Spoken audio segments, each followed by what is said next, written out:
সরকার যে নিষেধ করেছে সেই নিষেধটা আপনার ফ্রিজে ইলিশ মাছ রাখা আছে সেই ইলিশ মাছ খাইতে নিষেধ করে নাই। সরকার যে নিষেধ করছে আপনার পুকুরে যে ডিমওয়ালা মাছ আছে সেটাও খাইতে নিষেধ করে নাই।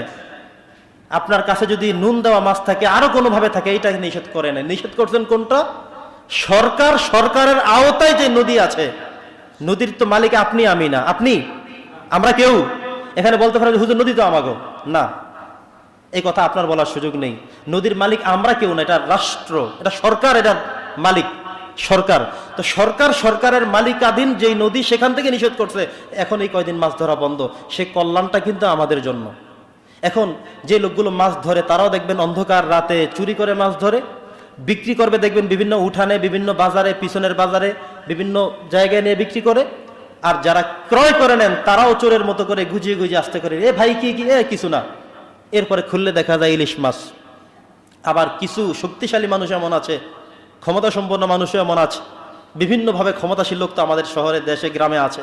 ওনারা বলেন, জেলেদেরকে বলে দেয় আমার মাছ দিবি কবে, কালকে কিন্তু আমার মাছ দেওয়ার ভাই খবর আছে। ও দিশা না পেয়ে এখন নিজে চুরি করতে বাধ্য হয়ে গেল। এখন এই ভালো মানুষটা এই বড় লোকের ঠিক রাখতে গিয়ে চুরি করে মাছ এনে তারপরে তার বাড়িতে ফ্রিজে পৌঁছে দিচ্ছে। এরপরে উনি আবার গর্ব করে আর খায় যে ভাই অবরোধের সময় মাছ হলে একের মাছ।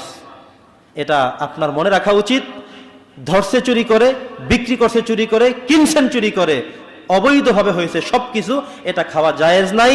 যদি কেউ কিনে থাকেন, সংশ্লিষ্ট থেকে থাকেন, আমি আজকে এই ফতুয়া আবার এখান থেকে দিলাম।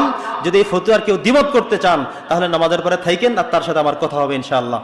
আমি আবারও বলছি, এই নিষিদ্ধের সময়টা রাষ্ট্রের জায়গা থেকে, সরকারের জায়গা থেকে, সরকারি নদীর জায়গায় সরকার নিষেধ করেছে, এটা আমাদের প্রত্যেকেরই মানতে হবে এবং প্রত্যেকে এর আওতায় থাকতে হবে। আল্লাহ তাআলা আমাদের সকলকে বোঝার এবং আমল করার তৌফিক দান করুন। ওয়া আলাইনা ইল্লাল বালাগ।